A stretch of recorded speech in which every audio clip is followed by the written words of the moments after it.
Greetings, ladies and gents, and welcome to this latest edition of Tales from Outer Space. And as always, I hope that you enjoy. Just a quick shout out to the T5 peeps: Bob the Dragon, Crab Lobster, Datamagnet, DuckMachine, Mezec, Try Again 95, Feudic Jarl, Astraya the Dreamer, Casper Arnholtz, Maxwell, Ithilia, Meridian 117, and Jordan Buxbaum.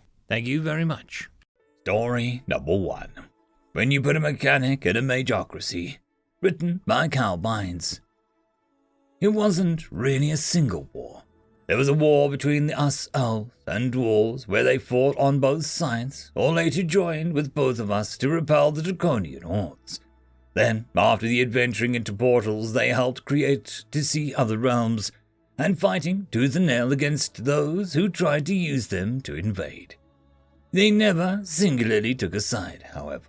All of them having a different reason or goal in their battle, or their job, or in what they found to bring joy. Now, however, they are rare, not necessarily extinct, but needing time to recover. In their ferocious spirit, they faltered, their numbers beginning to fall after decades upon decades of war after war. It was odd, but almost all species, like those who would invade through the great portals, the dragons, once hungry for gold, showing rare compassion. The same rare compassion that humans had given to them after they had fought back against them and won. Those who didn't wish to give that compassion were coerced by the rest of the species to give it. So they were left alone, and we left one another alone for the most part. However, even in small numbers, humans don't seem to like that, being left alone, even if for their own good. Naturally, bringing attention to themselves, which was seemingly the destiny of the human I tell tales of today. The guards lazily sorted through the carts of people, slowly moving in and out of the gates and processing them, cautiously looking over the crowd at the small commotion happening near the backside of the line. One of the guards running down and coming back up excitedly. "It's human! I thought there weren't any on this side of the kingdom," the younger guard exclaimed. "Well, why didn't you bring them up here? They have proper rights to skip the line," one of the other guards asked. "He didn't want to. He said he wasn't going to cut in front of everyone," the younger one said. "They are usually the odd sort. Well, let's hurry it up then. See what he's here for," another guard said, leading all the guards as they quickened their pace, making near record time as they neared the human's place in line. "Hello there, friend. What brings you to this place?" the first guard asked. "Just moving to somewhere different, Saul," the human said, leaning over the cart and looking wistfully into the city. "All right, we just need your name and occupation, if you have one for records purposes," the second guard said, putting up a notepad and a quill. "Oliver Smith, mechanic," Oliver said, the guards nodding and directing him inward. The guards waited until he left, and one leaned over to another. "What the hell's a mechanic?" the youngest one asked. "Not a clue," the others responded. It was later that day when Oliver walked into my office, and besides the novelty of meeting a human, it was fairly a simple encounter. He inquired about the possibility of getting some custom enchantments and where to go to purchase a small building. It wouldn't be till later that week when we would meet again. "Welcome to the Invarious Emporium, Oliver. What are you in for?" I asked. "I was wondering what spells you might have that can create a tiny bit of fire, preferably something low intensity," Oliver asked. "Well, I have a few. What would you be needing it for?" I asked, figuring it was something for a fireplace or something of the sort. "Could you come down to my shop? It'll be easier to explain there," Oliver asked. "Sure," I said. It would be a nice stretch, and it would be nice to see the human shop for the first time in God knows how long. I entered the shop and immediately was hit with a wave of smoky air as his eyes watered. "Apologies, can't really fix too much myself. You get used to it after a little while," Oliver said as I followed him further into the shop. "Definitely an acquired taste, I would guess. I'm not sure you exactly need a fire spell, however. It seems that you have enough here already," I joked as he gave a slight laugh back. "Well, it's best to show you here. Put these in." Oliver said, handing over a pair of earplugs. All right, I said, slightly concerned. For someone who was less inclined towards magic, earplugs were an odd piece of equipment to have on hand when not dealing with the monsters that would necessitate them.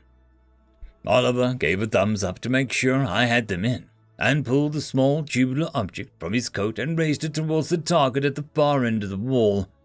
A moment later, pulling the trigger as a loud bang echoed throughout the room. I will admit, my reaction was not the most wizardly, I'll say, but it's not every day that a human makes an explosion come out of nowhere. Oliver motioned for me to take out the earbuds as he put the weapon away. So, the problem is for me to make that fire. I've got to use gunpowder, right?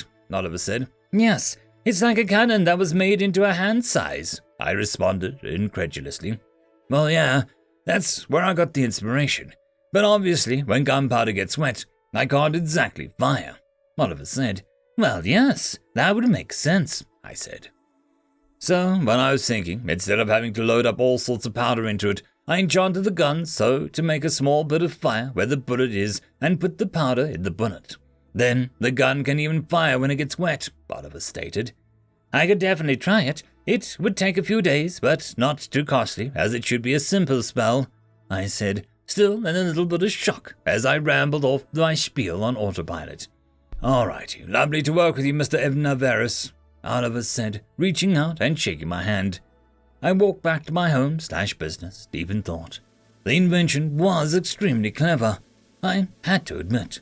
This human, however, was so casual about it.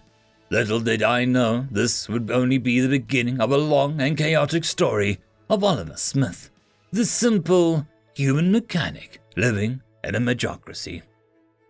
End of story. Story number 2. A piece of cake written by a glass of whiskey.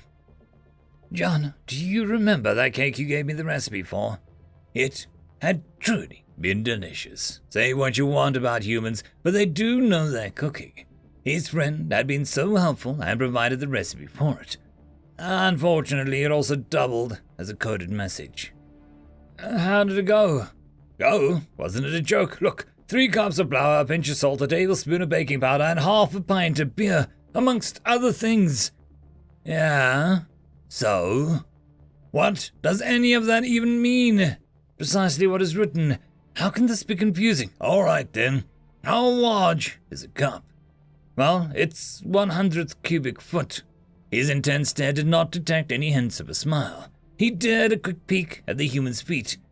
Right. Whatever. He could test that out for himself. A rough guess would probably take him close enough.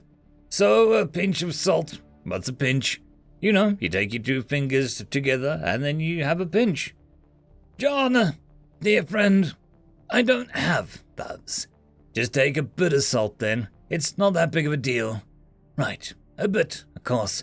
Clearly a tad would be too much. Fine, what about those teaspoons, yes? Your species have a truly fascinating collection of teaspoons of all designs, shapes, and sizes. Oh, that's easy. Just take a normal one. What precisely does that mean? Look, they are clearly defined. The translator should have some idea about that. It's broken. Keep saying that you have 2 different standard sizes for teaspoons. We do, but they're close enough, so it doesn't really matter. Why? You know, history. He shrugged his shoulders, as if the standards just happened to pile up over time. Fine. So the last one. Pint. Come on, I can't be that hard. It's just a pint. Yes, of course, just an easy standardized pint. And the main reason I thought my translator was broken. What about it? There are 4 different ones. Really? Yes, really. Apparently your different countries have had quite a bit of fun with your history. You have the English pint, the Swiss pint, and worst of all, the American pint. Hey, why is that the one that's the worst one? 'Cause there are 2 of that one, wet and dry. What does a dry beer even mean? His breathing had increased to an alarmingly fast level. Deep breath. Calm down. The human didn't know what he was doing. Oh, sorry, didn't know that. Then, just pick one. Just pick one. One is 20% larger than the other. Don't worry about it. You're saying it doesn't really matter for the recipe? Perhaps that was the human secret. Robust recipes that could survive all the standard nonsense. No, I meant I don't really follow the recipe anyway. Could be almost 2 pints for all I know. He knew the human meant well, therefore he should not strangle him. Deep breaths, yes, deep breaths. End of story. And that, my friends, concludes this video. I hope that you enjoyed. There are links down below, both to support this channel and for the author of this fiction. Anyways, I hope you all have a fantastic one, and I'll see you next time. Cheers.